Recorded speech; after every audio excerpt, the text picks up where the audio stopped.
Hi everyone, it's Alisha Braché here at Cosmic Gateway. I am so excited to bring you another cosmic conversation with someone who is very, very dear to me, Den Poitras, who is the author of, hang on, I'll get it here, Parthenogenesis, Women's Lost Ability to Self-Conceive. Den is not only a published author, but he is an artist, a musician, a poet, and a wisdom keeper of our time. Den, thank you for being here. You bet. I'm very honored and happy to be here. I thought we would start things off by showing a very well-known image. Of course, women in the 60s chose this. In astrology, it represents Venus. They chose that as the symbol for the women's movement. And of course, Venus, it's used to describe Venus, who is a goddess, but it's really the Egyptian ankh, and it's tens of thousands of years old. The ancient Egyptians realized it's the Egyptian yin-yang symbol, that we are not to disconnect the feminine from the masculine. So they need to stay together. And they didn't stay together. Several thousand years ago, really not that far, this is what happened. Right. The feminine was taken away. The mother was severed from the father. But when I first saw this, I was 18 years old, and I was living in a raw food community. And they had all these incredible books. And one man who spent his life researching many things besides the ankh, but he started talking about the ankh, the Egyptian ankh, that the ovoid circle represents the original self-perpetuating race of Eve. Oh, I got chills when you said that. Yeah. And I'm reading this, I'm like, wow, that's interesting. And the cross, you can see the horizontal lines. That's the ovaries that have descended. Well, the first couple of months of human life is of a female that's within the mother's womb. And if it's going to be a male, the ovaries descend and become testicles. Right. And the clitoris elongates. So we got the vertical line as being the vaginal passage, which inside out is the phallus. So, but anyway, the masculine energy is also symbolized by the little, associated with the left side of the brain. Left-handed people tend to be able to access the right side of the brain, which is the feminine side of the brain, which is the whole purpose of life. The left side is kind of like it has a janitorial effect upon our being on the left side of the brain. Our educational system is oriented to the left side, and it glorifies it. And it's like, no, you're glorifying the servant and not the master. The master is the right side of the brain. That's our intuition. It's our access to emotions, beauty, love, compassion. It goes on and on and on. Yeah, it's the ocean. It's our feminine side. It's very powerful. It's beautiful. It's like lightning too. So a woman is like a tornado. She's a wild storm. She's a wild Mustang. The feminine energy cannot be tamed. It's Lilith, the dark moon Lilith, the rebel against Adam. She is intense, and she needs to be grounded. Like electricity needs to be grounded. So there's the masculine left side of the brain having its janitorial purpose to ground the feminine, just like a house has a big copper pipe driven into the ground outside, and a wire that goes up on top of the roof attached to a rod, a lightning rod. So when that feminine, natural, powerful energy crashes down on your house, it gets grounded so it doesn't blow up. So we need each other. Yeah. So, life is, yeah, electrical energy. You know, there are two wires in an electrical wire. There's a positive and a negative. And we need the negative and we need the positive, you know, in order to have electricity. So there it is, the ankh. But when he said that ovoid circle represents the original root race of self-perpetuating Eve, that blew me away. So I began to find out other words that he started talking about. Was that the first thing that sparked this long journey for you? Because I know, you know, this has been in your realm, in your field, in your consciousness as part of your research for 40 or more years. 50 now. 50 now. I mean, that just blows me away. Yeah, I got stuck with it. You know, once the door was opened, it was like, it was Pandora's box, you know? Right. And Medusa, you know, Medusa with all the snake hair. And actually, I found out Medusa was a healer type of woman. And of course, she went down the tubes like all the women did when patriarchy and war and male gods took over the planet, you know, about 5,000 to 10,000 years ago.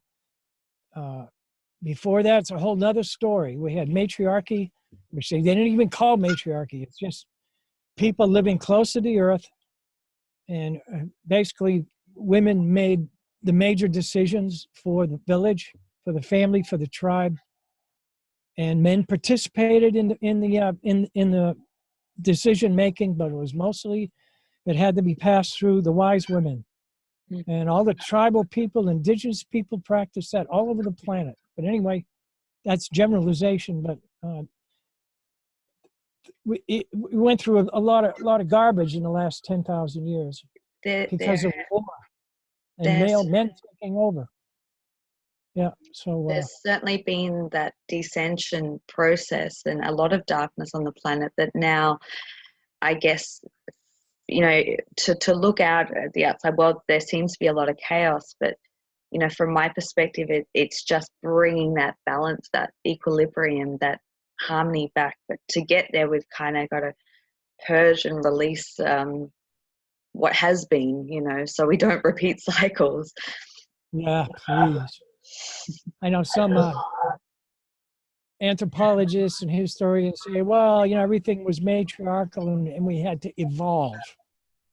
And it's like, no, you don't evolve from a pacific culture in harmony with nature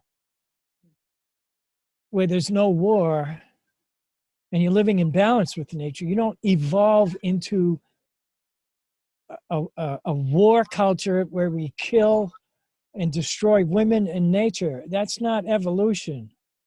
That's de-evolution. So, you know, it went way too far in one direction. And it wasn't like matriarchy. Under matriarchy, men suffered because they don't suffer under matriarchy. But under patriarchy, women and nature suffer. So matriarchal cultures are egalitarian. You know, men are involved in all the ceremonies and all the decision making if they want to be. But when it comes to patriarchy and war gods, there's no room for women. There's no room for gay people. There's basically no room for brown people, for dark people, children, the lame, the old. They're all like, you know, bottom of the barrel citizens. You know, what is superior is like men with guns, and it turns out it's like white men with guns. But it's gotten worse than that. There's yellow men with guns. It's just men with guns.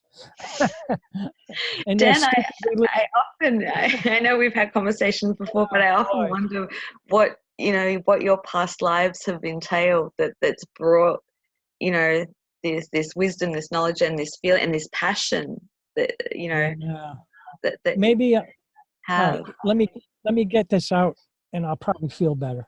Okay. It's the mythical woman Lilith, and she's called Dark Moon Lilith, and Lilith rebelled against Adam. She was thrown out of the garden. There's quite a mythology about her if you read about it, but it's the angry woman. It's the woman that will never be tamed. And she's part of all of us, men and women. It's that part, that wild Mustang that we have within us that will rebel and that needs to rebel. Especially there's so many aspects of our present culture that we need to rebel against. Not destroy it, not violently do things against certain things we don't like or hate or whatever. That's not the way to go. But anyway, I imagine myself being Lilith, and once I did that, it just came out, and here it is. I am the dark goddess. Call me Lilith. Call me only when curious. For I am the deep, dark earth, wounded by patriarchy, and I am furious. I am the black hole at the center of all galaxies in existence, where I gather collapsing stars like mindless sperm into my spiraling womb, to rebirth their energy into new forms of Big Bang love. I am the black, moist jungle goddess with hot, smooth skin, vibrating in rhythm with drums that come to soothe you at night when you wake with fright. Child, open your eyes slow. I am here to comfort and console. I am the dark, black mother goddess. I am the dark virgin mother goddess, the original self-perpetuating Eve who lived with her daughters in tropical gardens for tens of thousands of years before climate change brought forth the sad necessity of Adam. I am matriarchy. I am the right side of your brain, the pathway to your soul. Artists, musicians, writers, dancers, women, children, indigenous people, the elderly, the vulnerable, and all caretakers know about me and how to find joy and endure suffering from me alone in a world saturated with testosterone. I am dark antimatter, the black space between atoms, between stars, between galaxies. Call me what you will, the bitch who rebelled against Adam, Black Moon Lilith, the dark, wounded, neglected, radical feminist part of everyone. You must hear and feel my pain and anger. I can no longer be denied. I've cried for too long in the dark. My time has come. My veils must part, my wounds revealed, my secret wisdom to seep into your heart, like it or not. I am the eternal, infinite feminine universe. I am the Egyptian ankh. I am yin yang, complete unto herself. My yin, from which yang arises, contains all. Yang on its own dies out. Yin begins again and again. I am Lilith. You will hear me out. It is far from being over. Thank you. I could feel that. What was your inspiration to write that? I mean, that's beautiful. That just sums up everything. I guess just finding out more about her in the last few years through different women talking about her, and a lot of it has come from astrology as well. Women astrologers, men astrologers. And I think there's an actual asteroid called Lilith, and they've been studying patterns of this asteroid every time it comes around or whatever. when it transits certain things in your own astrological makeup. It's interesting to find out where Lilith is rebelling. Well, I guess that rebellious nature is that catalyst for change, really, and that's what we need, that in that uprising and through this shift that we're going through. So it really is good to find out how universal the whole idea that the world has been unbalanced since the top of the ankh was removed, and basically it's symbolized by Christianity. Yeah, I was about to say that then it's just a cross. And I read the prayer, the Christian prayer, Our Father, that it was a direct translation from the Aramaic, which is the original language of the Bible. I read was a direct translation into English from the Aramaic of the Our Father, and it starts out with, Our Mother, Father, who art in heaven. And it's like I didn't need to read it. I didn't need to read the rest of that prayer, but that was in the original prayer, that our ancient peoples did not separate the man from the woman, the feminine from the masculine, and that was the problem. That has been the problem and remains the problem.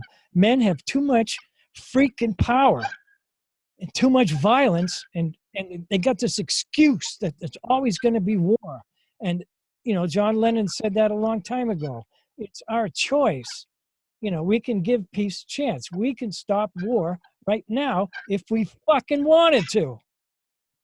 Excuse my language, but men just don't freaking hear it. They donkey ears, Get it through your head. Let's turn these guns into plows and play music with each other and enjoy each other's food and culture and stop this war and this foolish male god. My religion is better than your religion. My male god is smarter and has a bigger dick than your god. That's stupid. The Hopis and the Mayan Indians for decades have been saying that the return of the sacred feminine is happening. It's coming. It's here. She's coming, and she's going to restore balance to a planet that has been pestered and plagued with an overabundance of masculine energy. It's out of control. Even I was present in a ceremony last year here with the Indigenous people of Australia, and they were also talking about how, this return of the sacred feminine for them in their kind of how they measure time was in the last couple of years. So it's beautiful how all the Indigenous tribes have, it all lines up to this new era that we're moving into. I love it. That is great to know. I'd love to get more details on that. That is just phenomenal. I mean, I wish I'd go around the world screaming about it all. Well, we'll invite you to come out here. I think it's, a lot of my anger just has no expression, no way to, so it's like just build up this head of steam, and I feel so frustrated and alone with this knowledge. And, I'd like my brothers to share in this, and my uncles, and they won't. They just get their head buried in their sports and their guns and their fishing and their hunting and they put women down, and I'm just sick of it. I always have been sick of it. And, there's nothing wrong with sports, and, and I suppose if you need to hunt and fish to supplement, your diet. If you live in a harsh climate and it's difficult to grow food, access food, maybe you're an indigenous person, and you live off of whale blubber and, fishing. And I don't see any problem living in harmony with nature, and if hunting and fishing is a way to help you and your family survive and to enjoy, healthy protein, that's perfectly fine. But the uses for guns beyond that is just totally insane. To use them against each other because our skin is different, or Our gods are different, you know, or our inability to share, you know, to hog all the food for yourself. And there's another country that's starving, and, you know, it's like, we got to give them some food. So, otherwise you're going to force them to like migrate and steal it from you, and then you're going to shoot them, and then it's going to be a war over food, you know, or oil, you know. It should, all that resources should be for us to share. And I don't get it. You know, I mean, I do get it. I know that there's a handful of very, very greedy, ignorant people that hoard all the riches and the money and the power, and they're mostly men. And I wish we could educate them and teach them compassion. I guess I was about to say it comes down to that. You know, it's about re-educating and creating better ways and having compassion for them for not knowing better, I guess. But yeah, I want to find hope. I want to find hope. So let's talk about the word parthenogenesis. Now that took me at least 6 months to pronounce. Yeah, likewise. Right. I think the syllable no is helps. It's like a hinge, you know. Parthenogenesis, but not in the no. It should be partheno. Yes, but Genesis. But anyway, but that helped me to pronounce it. But Parthenon, it means of virgin origin, and that's the Greek interpretation, you know, the Greek pronunciation, and the scientific definition of there's different species that conceive that way, parthenogenetically. But we got Isis in there as being the last syllable. Yeah. Isis. You only brought that to my attention, you know. I mean, I could read. Why don't I read the Isis poem? That would be beautiful. It's a little less breathtaking than. I mean, we survived Lilith, but this one, Isis is really, according to the ancient pre-dynastic Egyptians, which go back 50 to 60,000 years ago. I don't know how they were aware of Isis, but Isis is also Virgo, the constellation Virgo. And some say Guanyin. Wow. The virgin birth, and she's holding a cornucopia, and she represents harvest, and she's represents the passive principle in a major way, because it's the feminine of the feminine. So she represents, which is very powerful. It's not like this weak thing that just rolls over. It's like kung fu energy. You know, you use the energy of your so-called enemy or attacker. You use that energy in a non-violent way. It's turning the other cheek. It's non-violent. It's the power of non-violence. It's all wrapped up in the ultimate passive feminine energy. Get back into Lilith again. But Isis it's interesting. How did they know that there were clusters of stars and galaxies in the constellation Virgo? Like, there's been recent photographs from NASA. They do close-ups of these clusters of stars that are in the constellation Virgo. So it's like there's this huge harvest of energy and stars among Isis. And they chose Isis, the ancient, they were called the Kemits, Khemits, pre-Egyptian, pre-dynastic Egyptian. They go back, like I said, 50 to 60,000 years when they began to construct the pyramids. That's how really old they are, and the Sphinx. But they use Isis as this archetypal philosophical blueprint for their entire life, culture, everything. Isis was everything. So she's the original Mary, the virgin, self-perpetuating race of Eve that is the ovoid circle. This is Isis, okay? And I called it, anyway, Unveiled Isis Poem. I am the ancient angel of forbidden pleasure and mystery, whose hidden flame, once fanned, will shine light upon a wild plan to conceive a child without a man. I am that slice of maiden moon in your night sky, shy, beautiful, wise, and alive behind your eyes. I am Venus and Virgo and Mary, or don't you know? My flames will burn minds not ready to learn the secrets of my supernatural craft, the nocturnal bliss heard within the hiss of my inner serpent. Sister Medusa shakes her snakes in warning to insincere seekers. No soul sneaks through Pandora's door without fear in their heart. My name shall not be used to commit evil. Yes, Isis is part of everything real to your senses, to your pain and pleasure.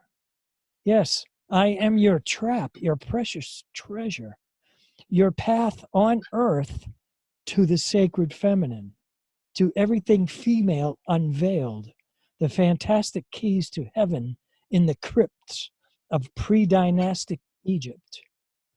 And the time is not far for me, Isis, to lift the world from crisis, to give birth to avatars.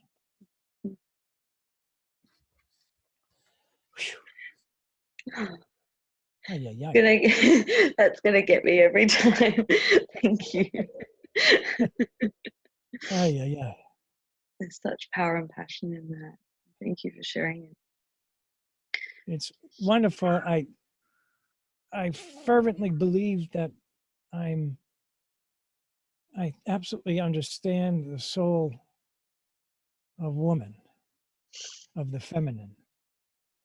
So what I'm doing is I found that in myself. It was always there, and it was always stomped on. You know, my flower garden has been stomped on ever since I can remember by cruelty, by bullies, by patriarchy, by militarism, by macho idiot testosterone jerks, by male gods, by Christianity, stupid forms of Christianity. You know, Roman Catholicism.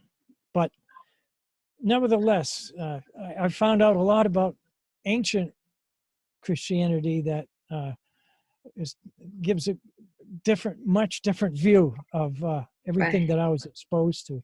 But that's like a whole nother show involved in that. Yeah, I know. And I often say when I talk about that, because obviously the Christianity that most people, let's call it mainstream, is not, you know, it's not quite factual. So I always, when I refer to things, I always say, depending on which version of the story you know, right? Because if you do your research, you know, there's such a different version that makes much more sense.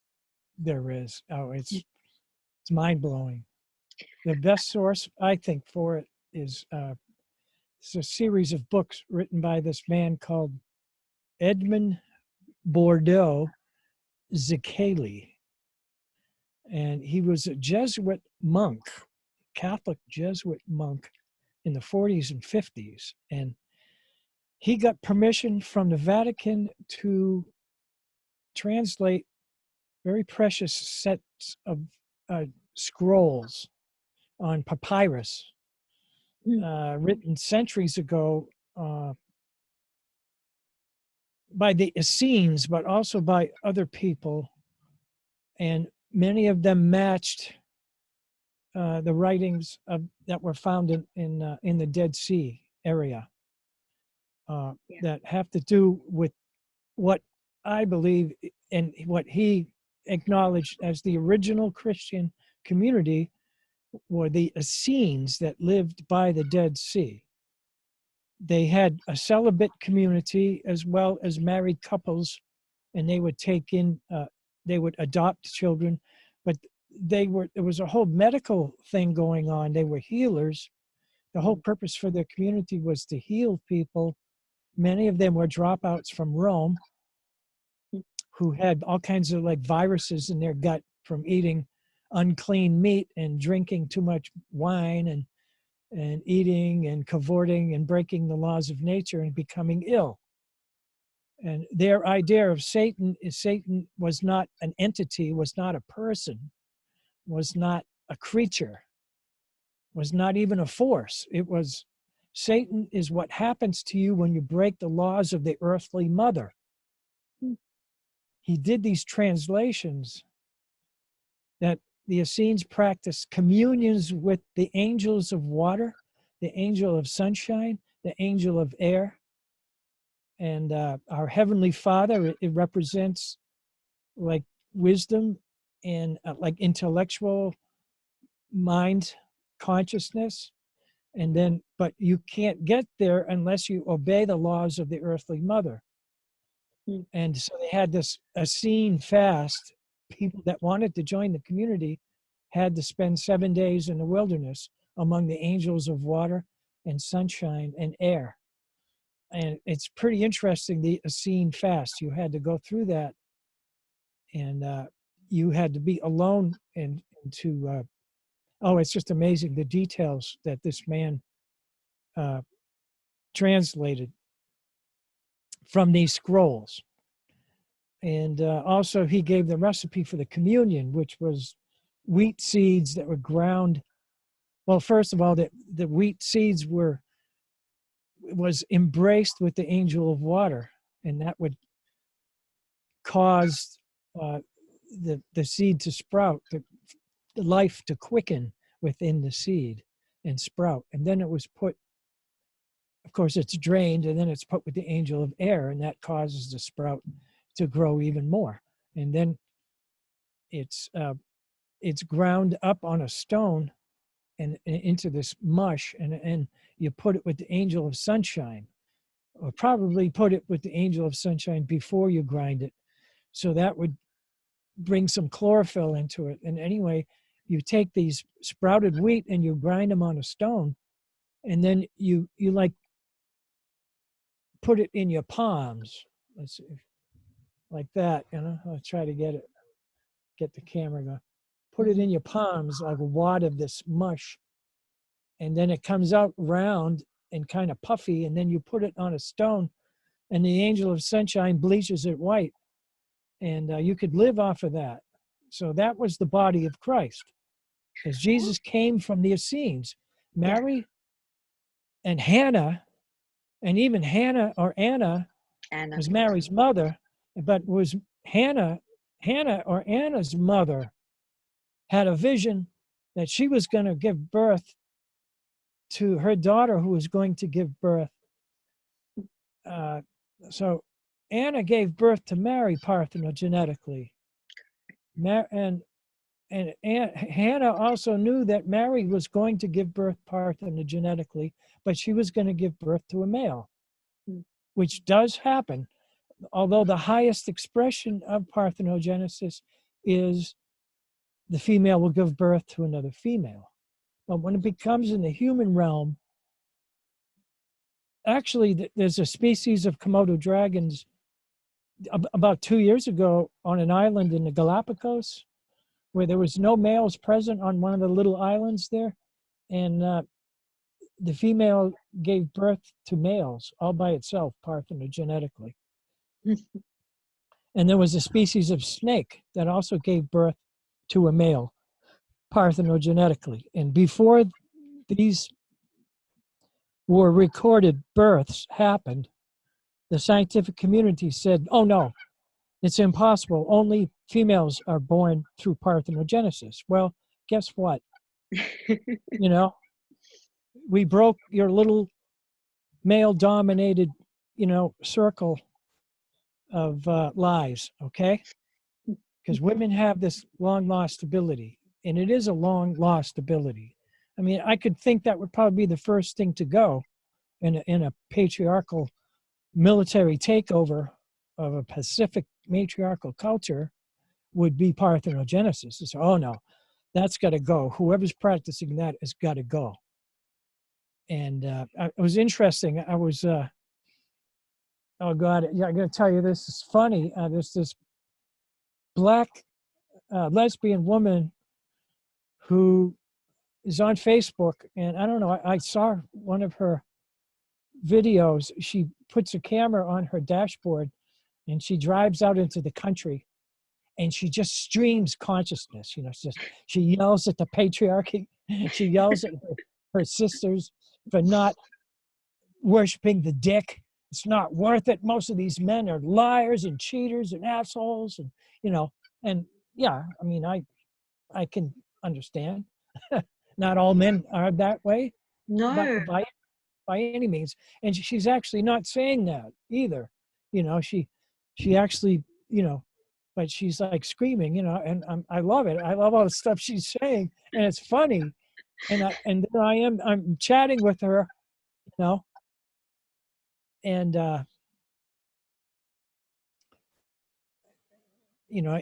obviously she's not chatting back because she's driving, but I'm commenting on her video, Oh, or okay. after it's all done. And I gave her a link to my article in my book, and she thought it was great. And I said, what do you think, the fact that, what do you say about a man, that is so interested in parthenogenesis? How, what do you think? What's your opinion? And she said, well, well, it makes sense. She said, you men buried it, so it only makes sense that a man dig it back up.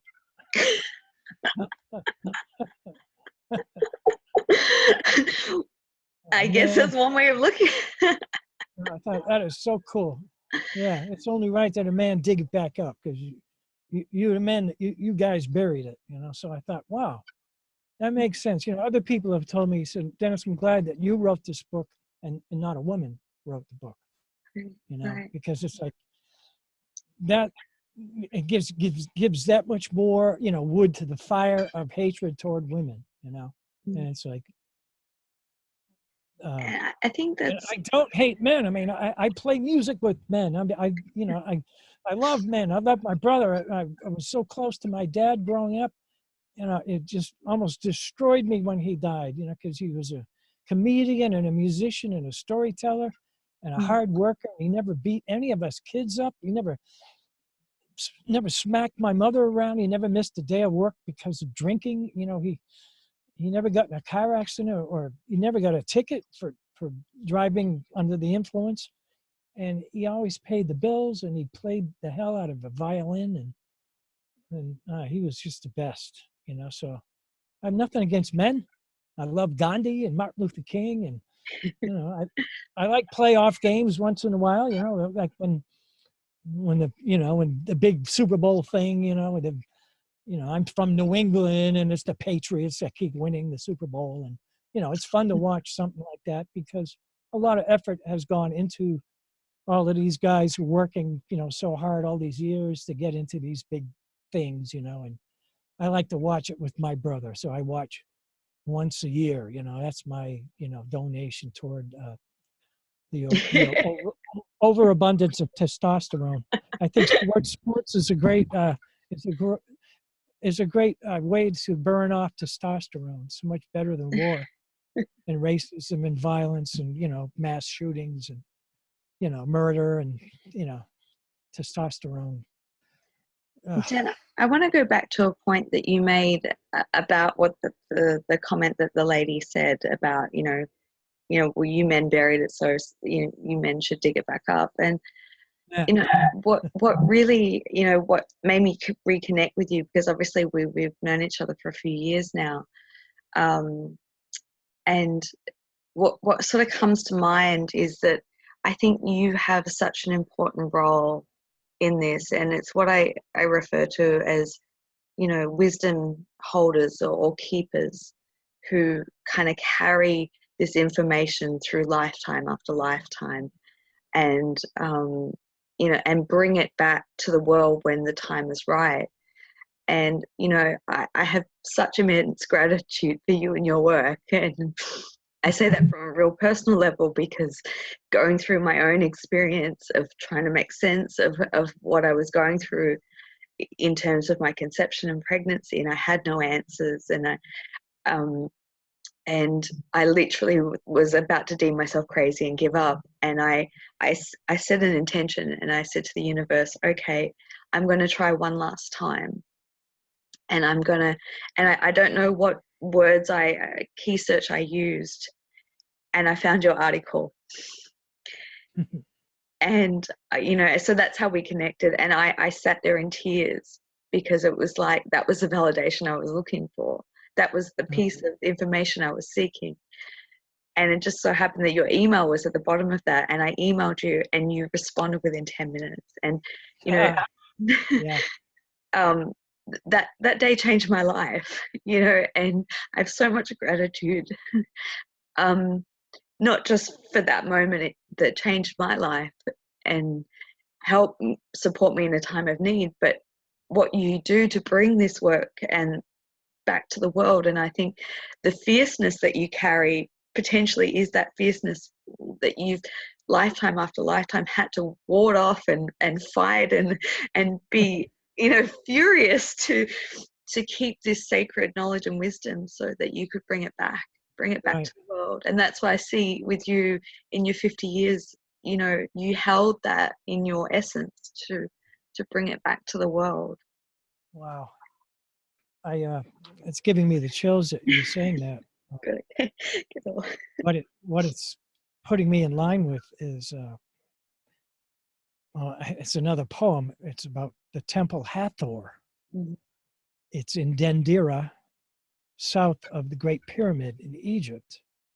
And this temple Hathor has 35-foot columns holding it up on the inside, and it's beautiful and it's massive, and it has a woman's face on top of the columns, and it's the only temple, it's the only set of columns in all of Egypt that have a woman's head on it. And upon closer looking at her head, it is not an Egyptian woman's face at all. It's not even recognizably. You can't pin the face down to any particular race. And she has very pointy ears. And actually, her face is a replica of the woman's uterus. When you look at her face, and she has hair coming down, very thick plates of hair around her face that come down past her shoulders. And it's really not her hair. What it is her thighs. And her face is exactly where the uterus is.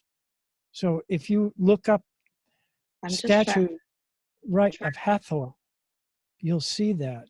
It's just... I know the one you're talking about, because I have seen images of it and the temple. Right. I'm trying to find that specific one, if I can bring it up. But so there was a tour to her temple in 2012. Is that the one? Yes, you can see. Yeah, you can see those big, thick sides of her hair. That's not hair; those are her thighs. And her face is the uterus. Wow. And these people, this group of very spiritual, high-minded, philosophical, archaeologically trained people went to the Temple Hathor, and they talked about how the Temple Hathor, the ancient Egyptians practiced divine birth, but they didn't elaborate on divine birth. So I sent one of the guys a link to my article before I wrote the book, and the guy was blown away by it. He really enjoyed it, and he sent the link out to other people. But anyway, and I believe I had a dream about this temple when I was probably 11 years old. There was a very colorful wall that I was looking at, and I swear I was there. I woke up kind of with a shock, because it was like shocking to just, the dream was so vivid that I woke up. And I really believed that I was there. And I was looking at this wall with beautiful paintings on it. And it was a part of a wall that went down. It was the wall on the side of this staircase. And then I found out just a few years ago, when these people went on tour there, they filmed that staircase with the beautiful pictures on the wall. Anyway, I recognize that as being the Temple Hathor. So I put myself in the shoes or the sandals of Hathor, and I wrote this poem as if I was her. I am Hathor. From the mother cell I began, before time, before man. I taught divine birth to the mid and far east, to all of India and ancient Greece. From Dendera's temple, my mysteries spread across the earth. Egyptian priestess and priest, their blood to shed, for my sacred secrets to remain unsaid.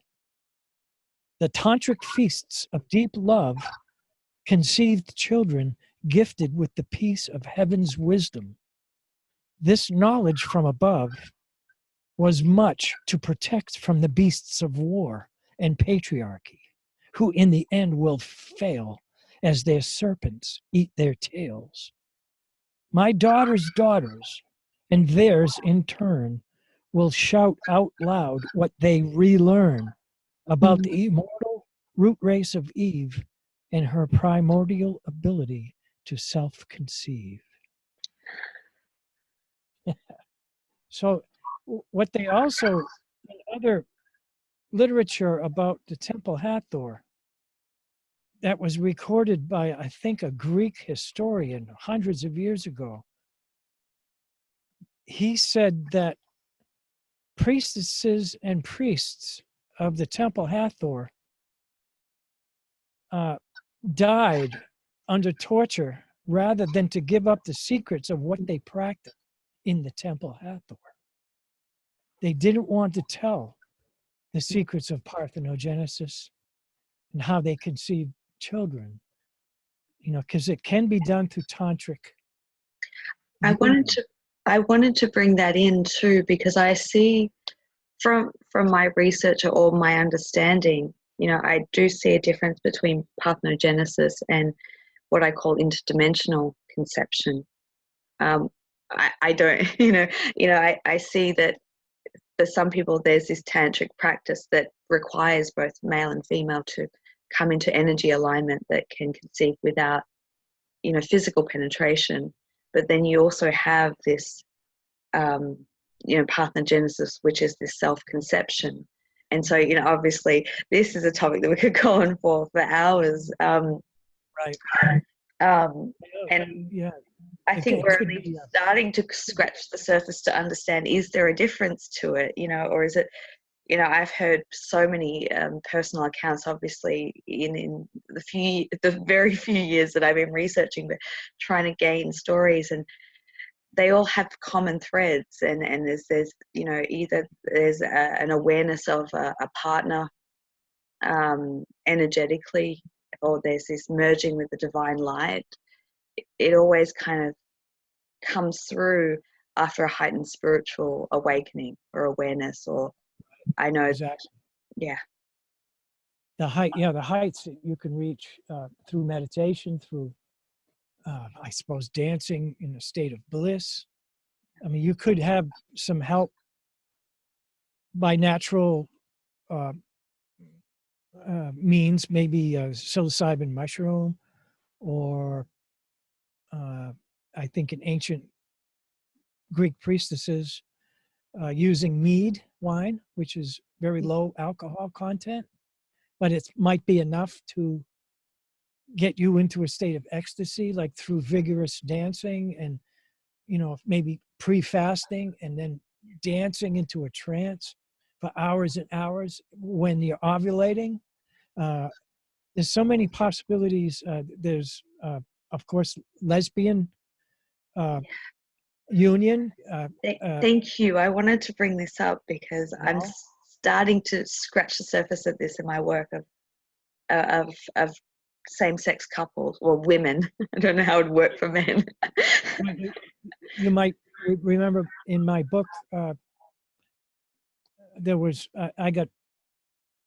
this woman that knew that I was into all kinds of information like this, and she told me that there was this lesbian couple that this was before computers, and I was living in Santa Fe, New Mexico, which was a lot of gay and lesbian people there, as well as artists and musicians and actors. It's an incredible city, beautiful, 7,000 feet above sea level, beautiful city. A lot of Indian people, and this woman said that there was this flyer being passed around in Santa Fe among the lesbian community about these two lesbians that had been together for like 10 years, and one of the women kept conceiving and then having a miscarriage, and they were trying to figure out how this was happening. So I gave them whatever information I could, this particular woman, to give to these other women, and I don't know if it ever got to them.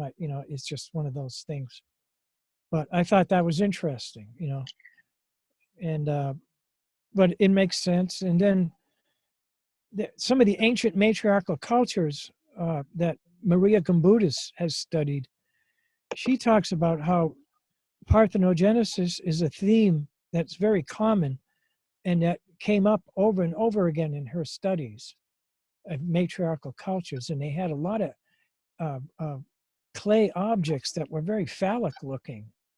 And in a way, I kept seeing them as dildos.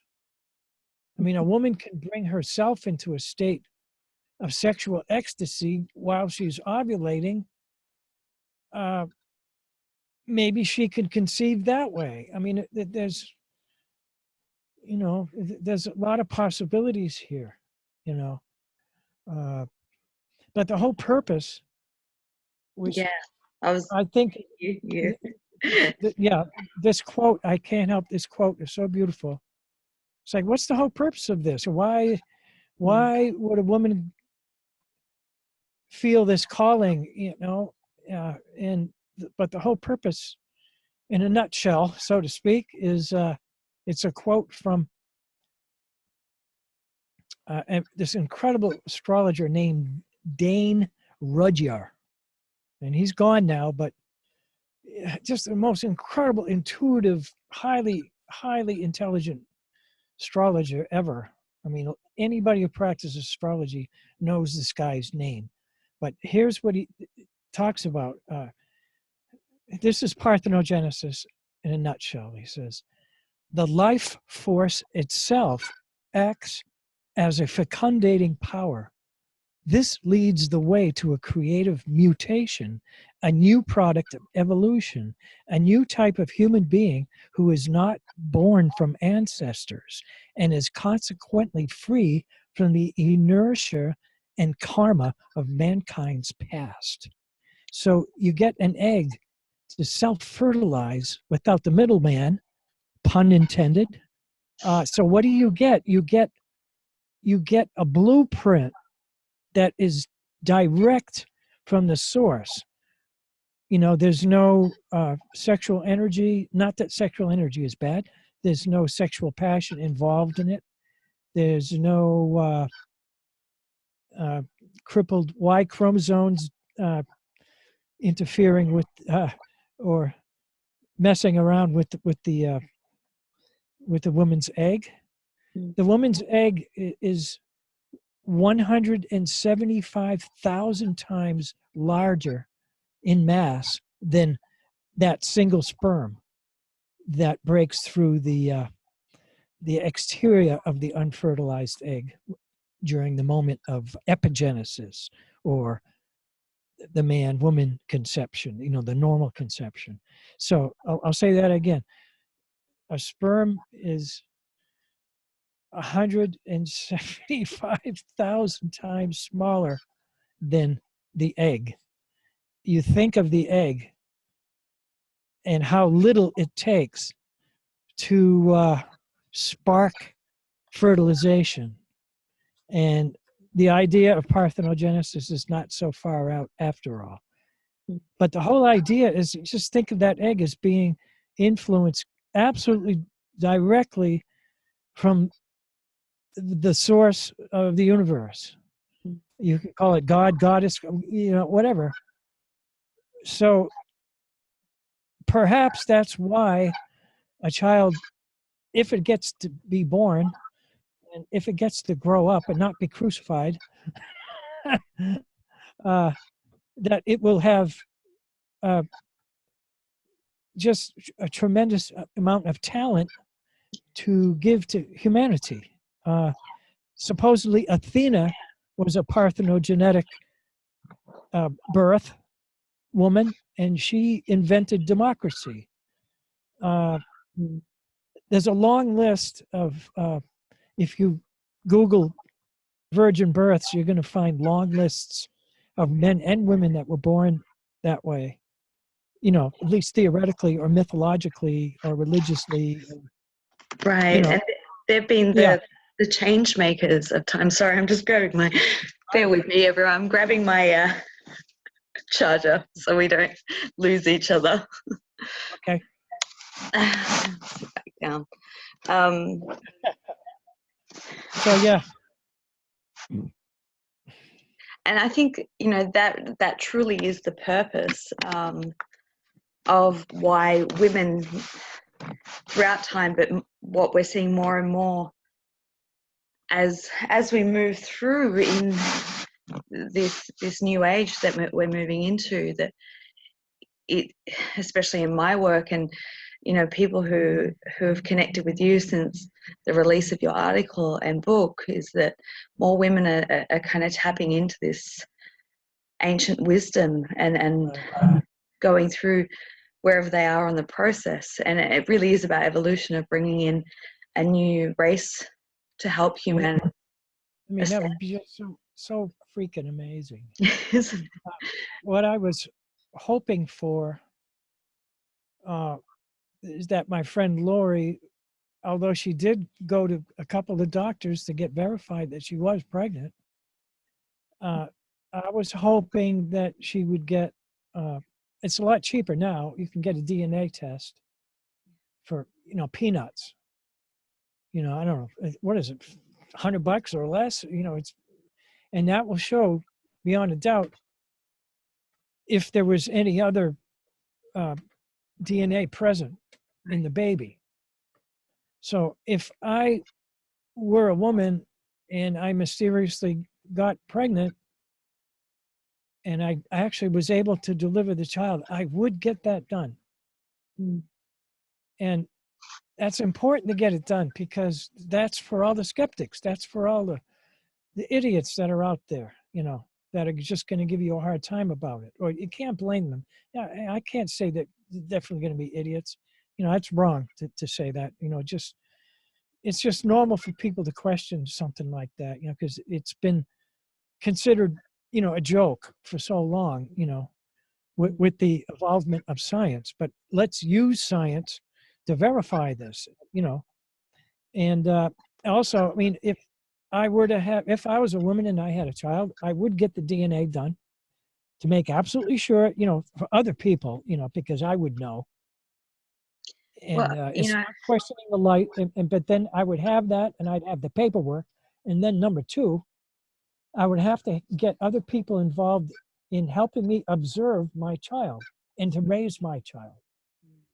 Because we have human, we have flaws. You lose your temper, you're not in a good mood, you might snap at your child. You want to make sure your child has the most loving environment possible. So I would, if I could convince people that I need help with my virgin-born child, because we may have a genius here, but I don't know if having a parthenogenetic birth means that they are going to be an avatar. That's a whole nother world that we need to, it would be wonderful. I mean, especially with this recent case that you and I know about, Emma, we'll call her Emma for now. She had a 2.5-year-old boy through parthenogenesis, and he choked on a piece of fruit about 2 weeks ago, and he's gone. He's dead. That's insane. And I did his astrological chart, and believe me, this kid had miraculous aspects, beautiful, the potential that this kid had, but he died on a piece of fruit. But she never got his DNA done.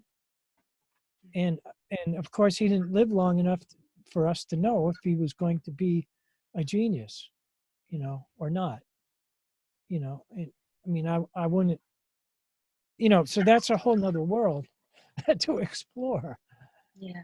And what if he got into video games and started smoking cigarettes when he was 9? It's like, oh, well, the hell with that. I'm going to go screw somebody and we're going to have a kid normally. Well, have sex. No. No doubt it's a big process. But one thing that I do want to add in is that, I look at the children that are being born over the last decade, and, these children that are coming through, however they're conceived, it seems that the DNA in the children that are coming through are already activated in I think so too. A much higher level of I think essentially we're all like parthenogenetic children. I mean, we all have incredible gifts, but the theory is that parthenogenetic child will just have a grace about them, that these gifts will just come so natural. They won't have to work as hard. But then I don't know, because the Magi came to Joseph and Mary in Bethlehem because they had to go underground, because I think King Herod wanted to kill all the firstborn, as according to the Christian myth. And so they found Joseph to be like this fake husband for Mary, but he was her protector and guide. And he smuggled her out of the Essene, the Dead Sea community. And they went underground. They ended up in Bethlehem having, baby in the barn or whatever. But the Magi knew. They met up with them. How the heck did they know? But they did. They knew. The star in the east was actually a conjunction between Saturn and Jupiter.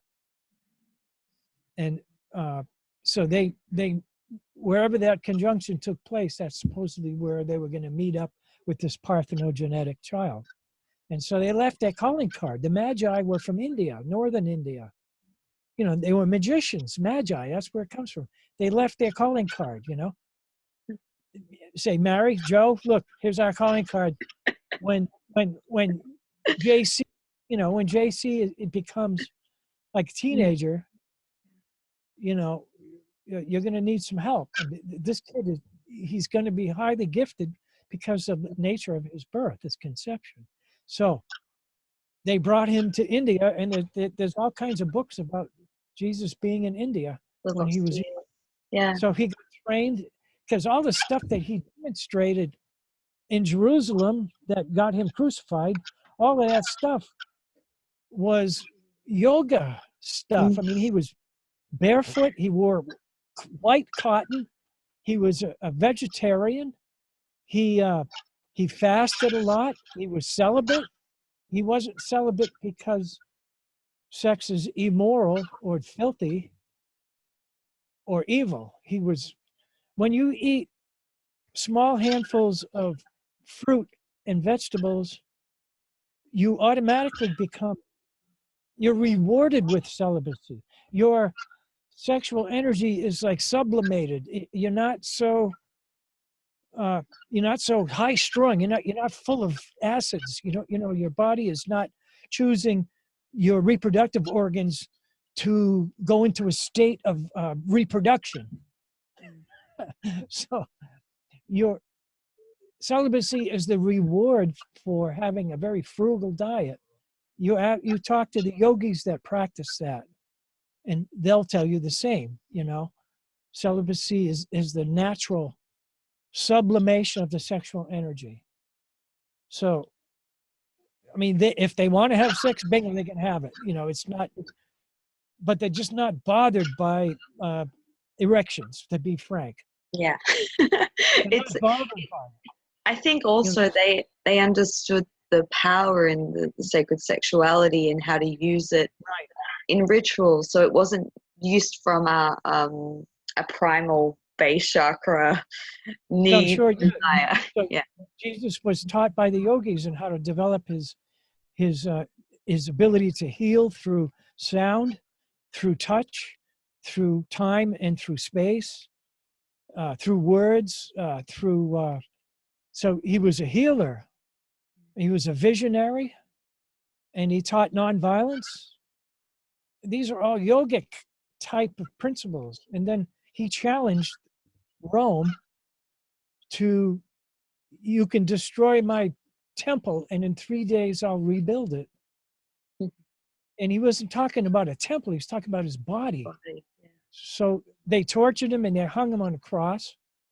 And then they stabbed him in the heart with a spear. And then they took him down from the cross, and they had the local doctor come and check out his pulse and stuff. And they couldn't hear it.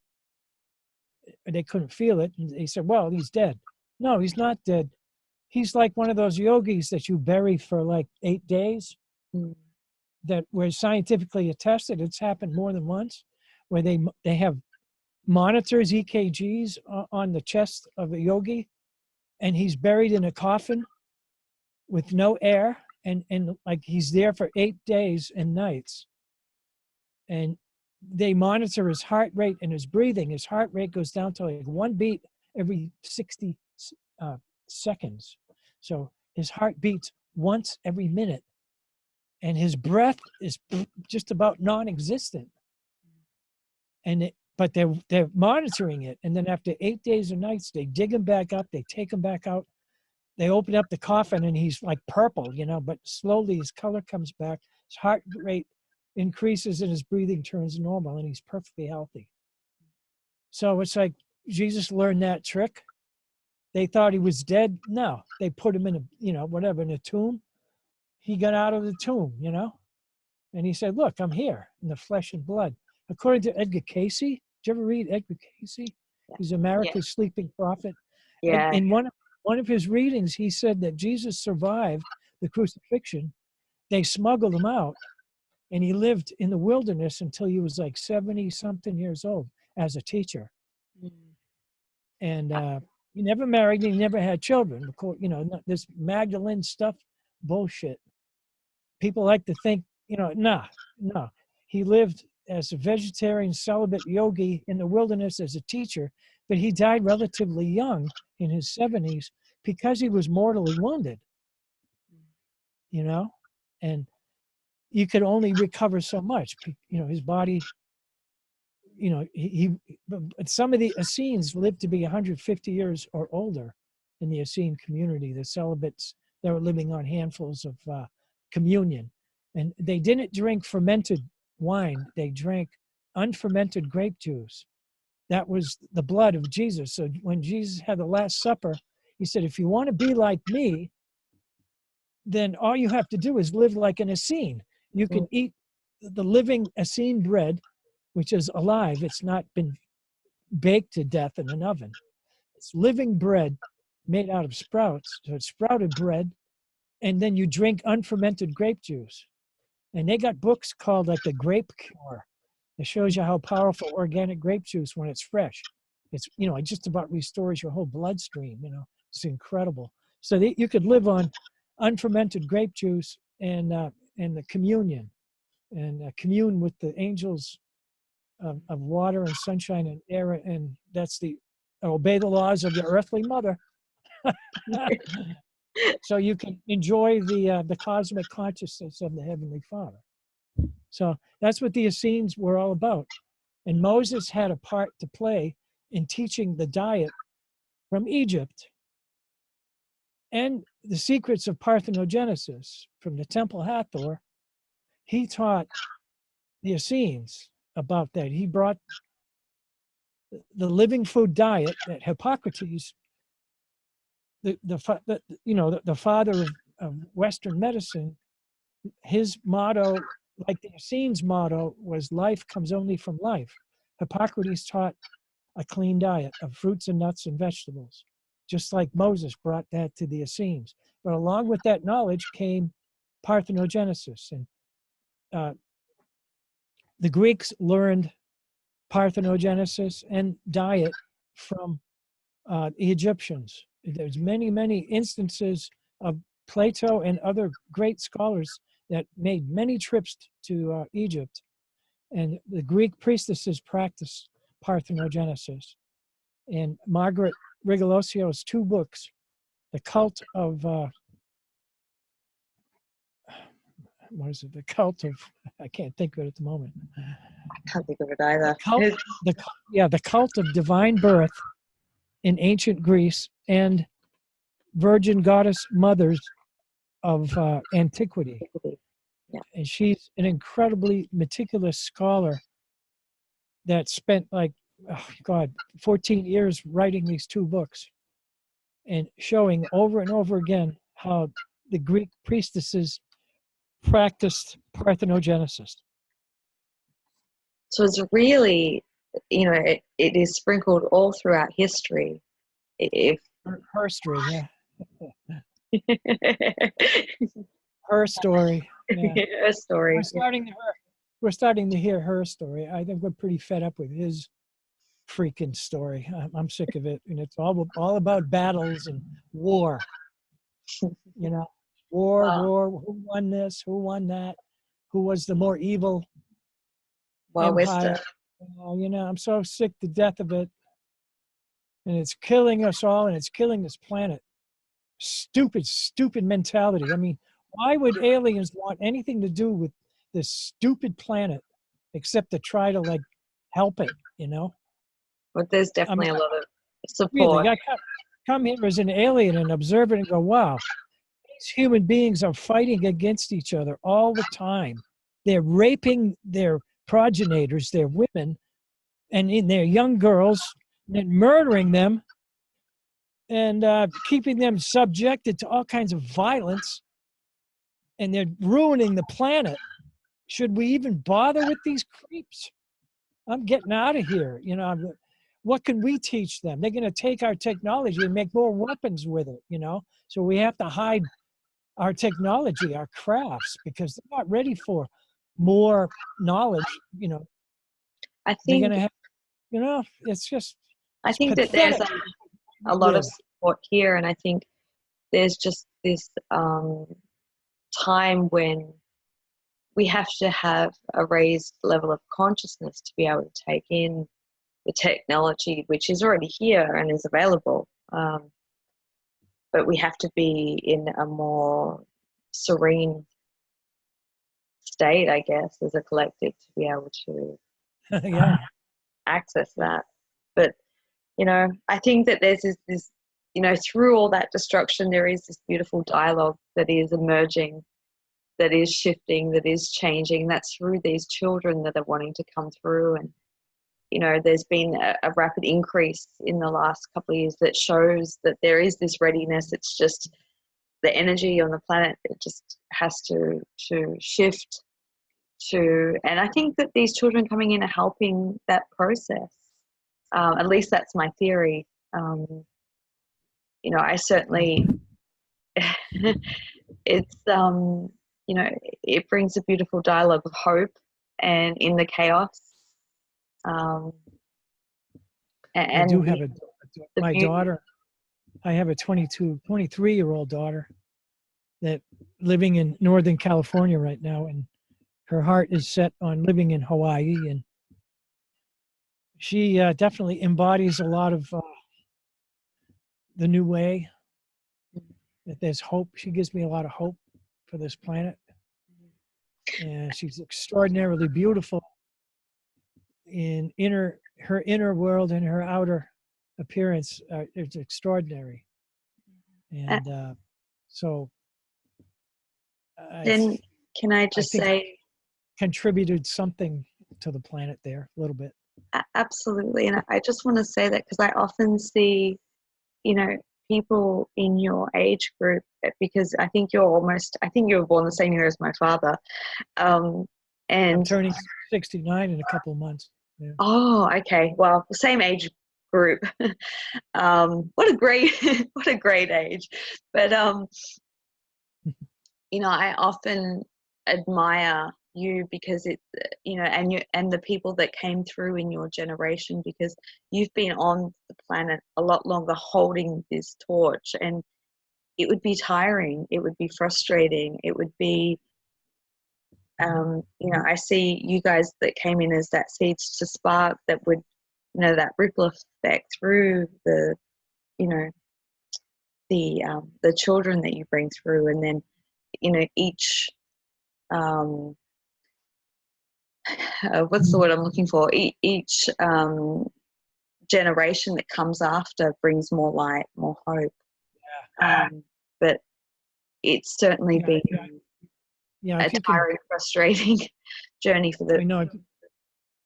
So true. I think that the whole key is you give any child that you become responsible for, if you can give them, as much compassionate love as you possibly can, unconditional. It's the most difficult thing to practice, but it's the most effective. So if you can understand what that is and give that to your child, give it to yourself, give it to all the people around you.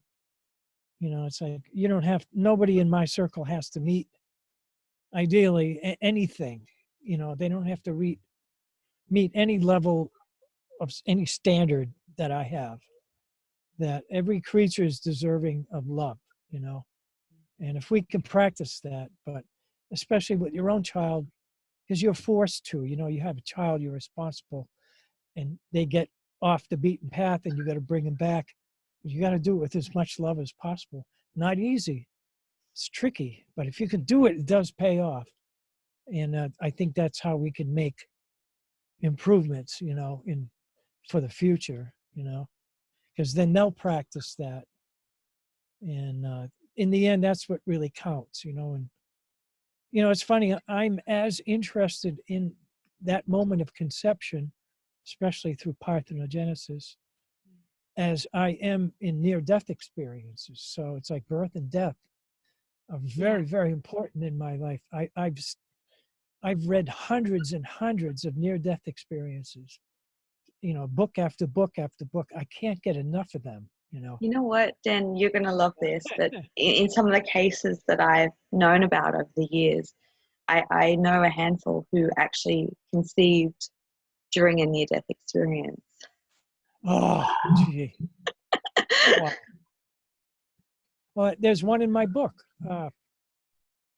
This genius man inventor whose mother had an out-of-body experience. She was getting surgery, and that's when she told him, later in life, that's when she conceived him. And she was told that he was going to be highly gifted and would have many, many gifts to give to humanity, something like that. I'm not even quoting it very right, but he's a man that's alive and well in Arizona. And we talked over an hour on the phone, and he has like 300 something patents that he has invented that he's got copyrights on for all kinds of stuff. He's an amazing, amazing man. He wrote a book in the 1970s called Pyramid Power, demonstrating through science how just the shape of a pyramid can affect a garden, can keep your razor sharp. I even bought a little pyramid made out of copper, a little tiny one. I used to keep my razor under. I don't know what happened to it. I swear it. My dad does the same thing. I love that. But this guy wrote the book on that, and it became an international bestseller. So I got to meet him, and he read my article, and he was flipped out, because he said, he told me, he said, we had to get in touch, after he read my article, and we talked on the phone for over an hour. And he told me about what happened, with his mother. So, wow, that's one of the first, but the thing that I grasped onto, talk about validation was, and I mentioned it in my book too, is just before I launched my article, before I wrote the book, I wanted to do just a little more research.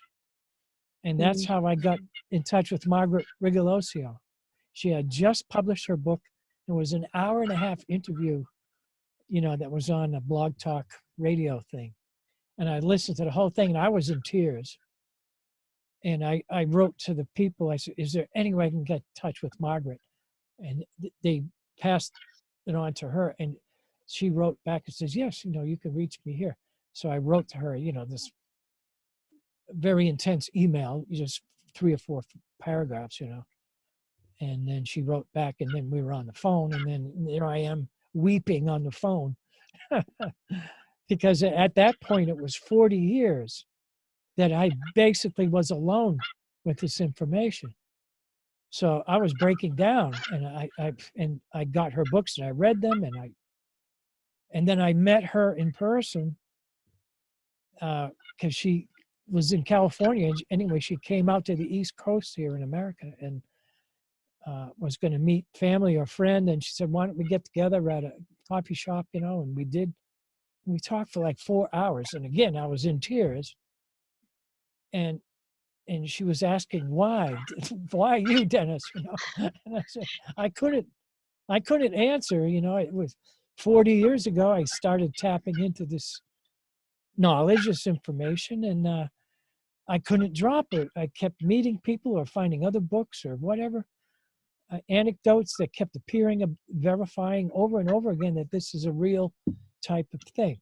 This is not just it's not Atlantis, it's not Bigfoot, it's not UFOs, and it shouldn't be in that category, those categories, because there's a lot more evidence regarding parthenogenesis in reality than there is involving Atlantis or UFOs or Bigfoot, I mean, I'm interested in all of those, and which are all, they're fascinating, but there's no, like, for instance, there's no way to explain the existence of the hymen in women.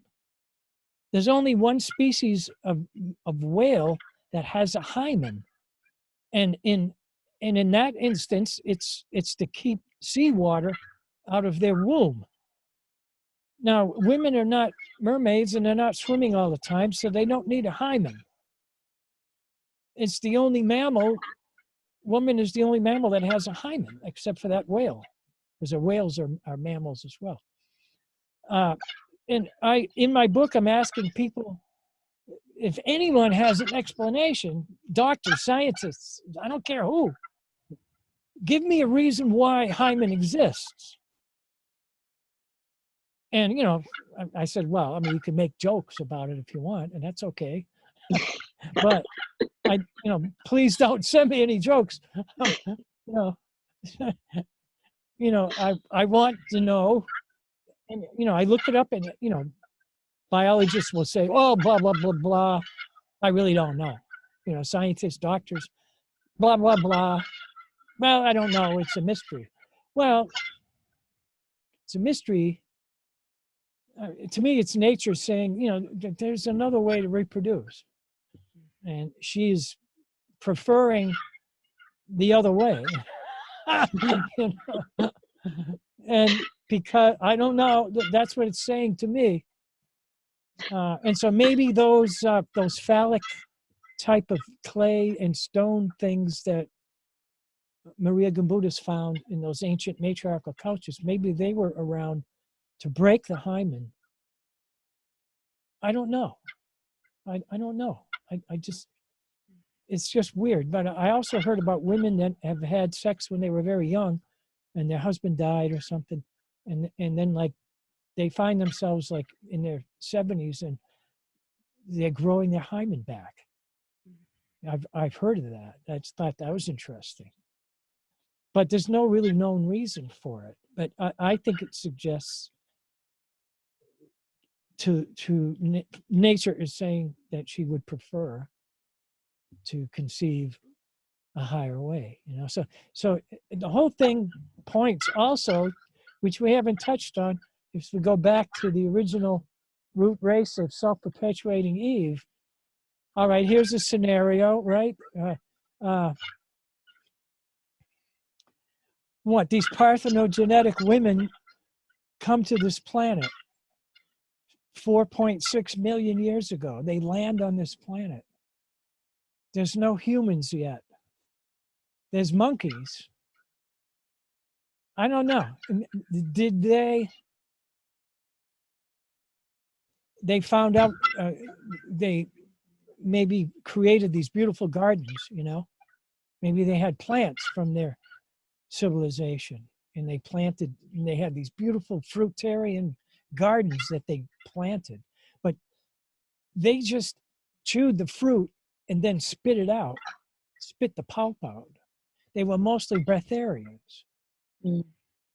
And they lived to be 1,000 or 1,500 or older years old. And they lived in the tropical mountain areas. They didn't live in the deep, 115-degree tropical full of bugs and swamp, primordial forests. They lived in tropical mountain areas where the air was beautiful and clear, and they planted all their orchards just right around the tree line, and they cultivated all these fruits, and mostly fruits, and they knew the herbs, which were good, which were bad. And maybe when they got to be around 800 years old, they decided that they might want to leave their body. And so before they left their body, they self-conceived. And of course, they had a girl. And then they trained the girl, breastfed her, and then we have a juicer built into our mouth. When I was into like raw food and fruits and stuff, I had this feeling, it's like, I don't want this pulp. I just wanted to, my feeling was to just spit the pulp out and suck the juice out of an apple or a pear, or watermelon. And I don't need a juicer. I just spit the pulp out. Right. And so I lived mostly on air and juice, and I felt so healthy and free to eat like that and to be like that, maybe a couple of days at a time, But so maybe they lived like that for a long time, for thousands of years. I don't know. But they say maybe there was climate change, maybe an asteroid hit, maybe those gardens got horribly injured, and that so they weren't able to maintain their diet. Maybe a lot of them got killed off by all the smoke and ashes. I don't know. Maybe there was severe climate change, and so what happened was the first babies that they had that weren't female were hermaphrodites. They were like these beings that were caught between male and female. Like the ovaries descended only halfway. And so they were these infertile beings. Maybe once in a while they were fertile. They could still self-fertilize. But for the most part, hermaphrodite children are not fertile. They can't self-conceive. Yeah. God. So that was the first degenerate parthenogenetic child. And then it got so severe that the Amazon race of Eve, they had to develop males in order to ensure the survival of the species. It had to go yin yang, so that when Each yin yang got back to right, so when they got back together, there would be this force of electricity that would stimulate the egg, because all the sperm does is bring an electrical magnetic charge. It brings a spark to the egg. I mean, that sperm gets swallowed up immediately and dissolves. And you go, well, the scientists go, was that a chemical thing that the sperm did, or was it an electrical chemical thing that it did? And I tend to go for the electrical chemical, you know? It was riding on the chemicals, the electrical charge, just like we're riding on chemicals, you know? But the charge of electricity, the soul, is what's feeding our body. You know, that's what's feeding our brain. Our mind is creating our brain and our body. It's creating the earth. The energy that's in all things, material, matter, which means mother. So everything matters. Everything is mother. I like that. You know, everything matters. What's the matter with you? Yeah. What's the mother with you? And mother is in everything. Mother is everything. Mother, it's all matters. It's all vibrating. So maybe this race of women, I don't know, but that's what it points to.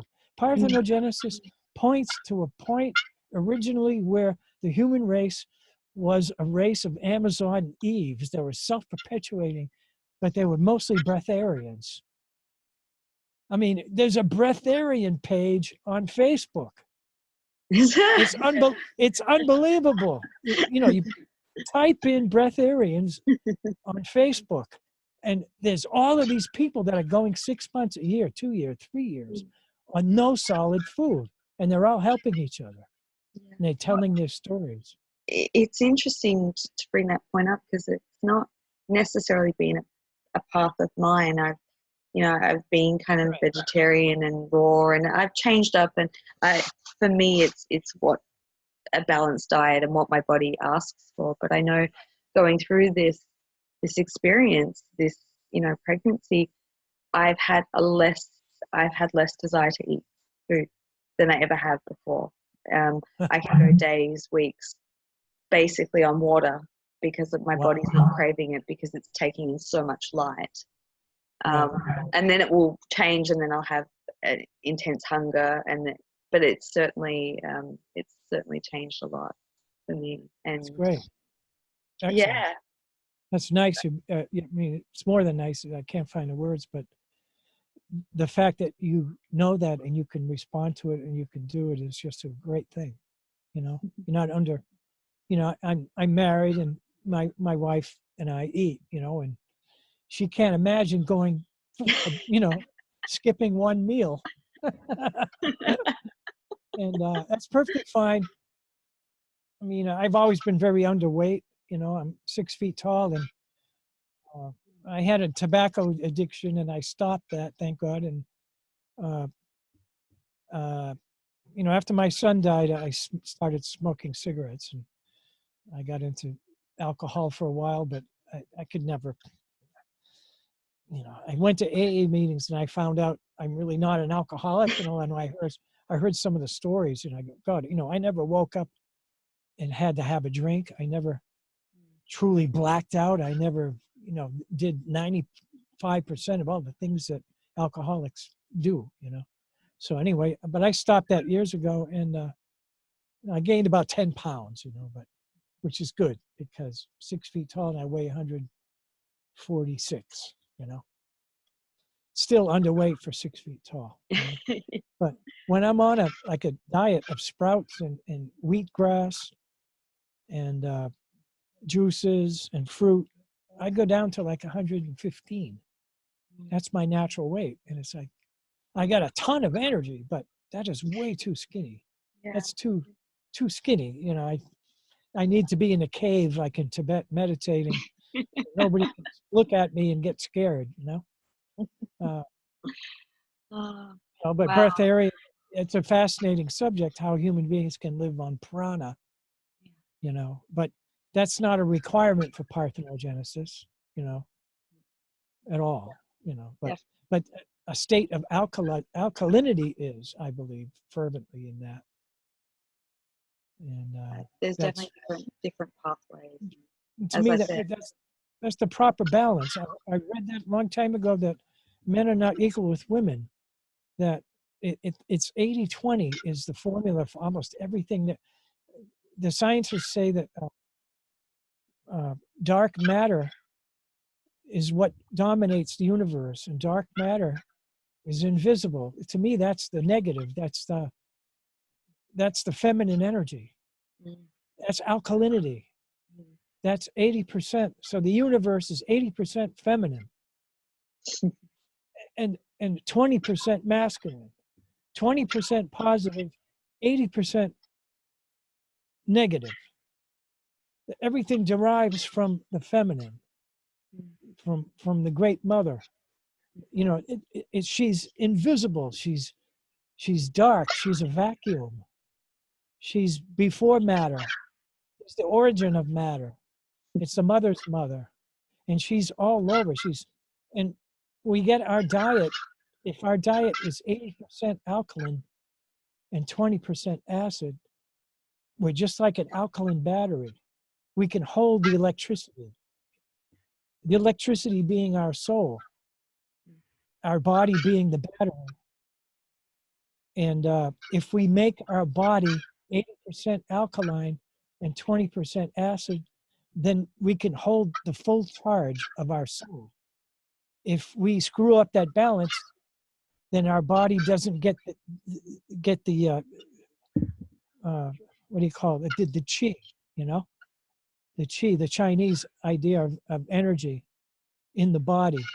But you know, if we screw up that balance, and to me, it's the same thing politically. If a government consisted of 80% women and 20% men, we would have a healthy government.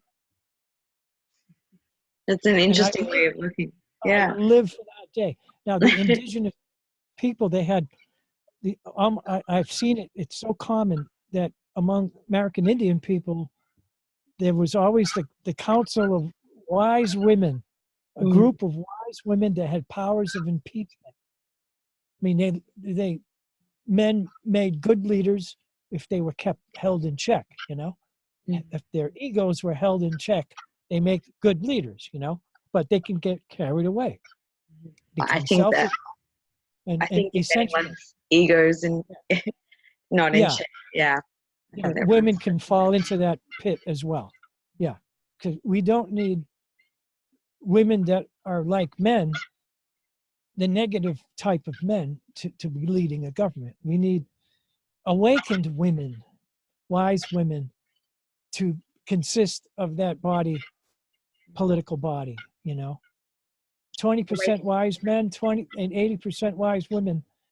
To me, that is when the balance occurs.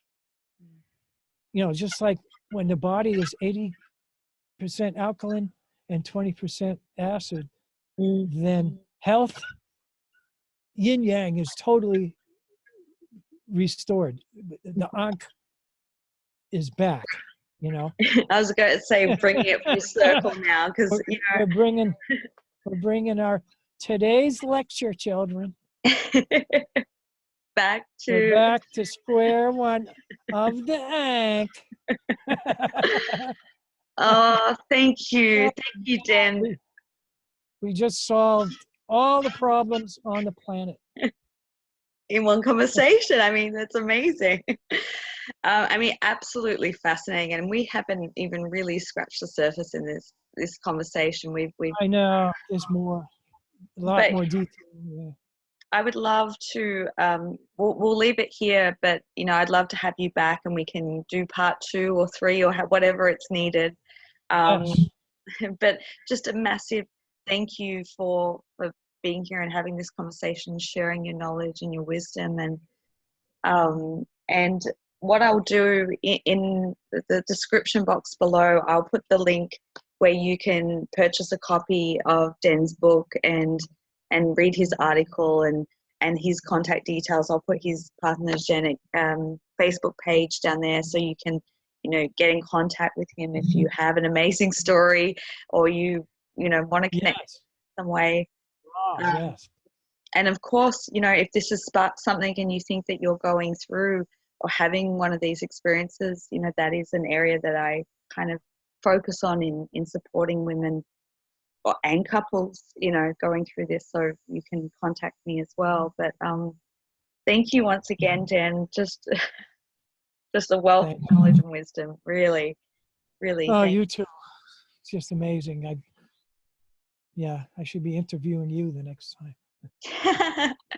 No, I think we'll make some time, because I think this is, you know, it feels like it's time. You know, there's so much changing on the planet. It's this becoming such a topic of interest because of what women are going through.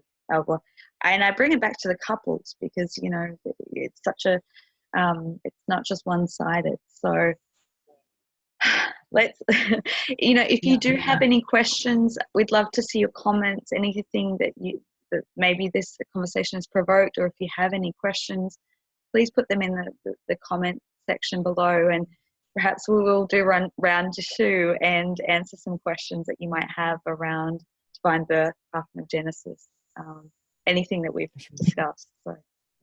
You know, one more thing before we part is I haven't really thought about my book as being a do-it-yourself book, but it's the ultimate. It's the ultimate do-it-yourself book, isn't it? Yeah. Pun intended.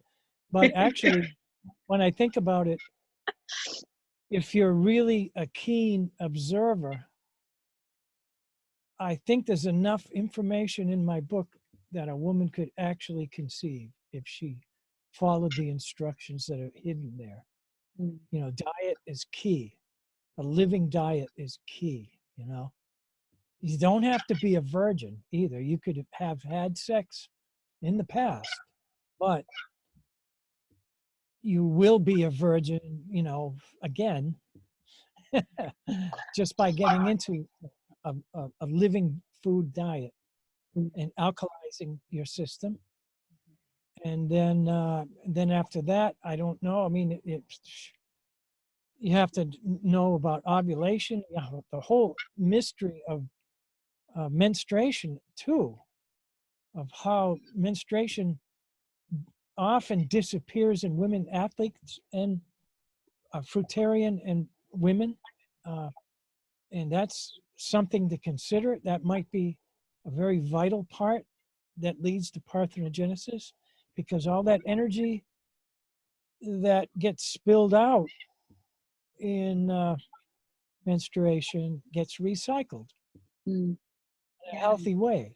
In a healthy way. Yeah.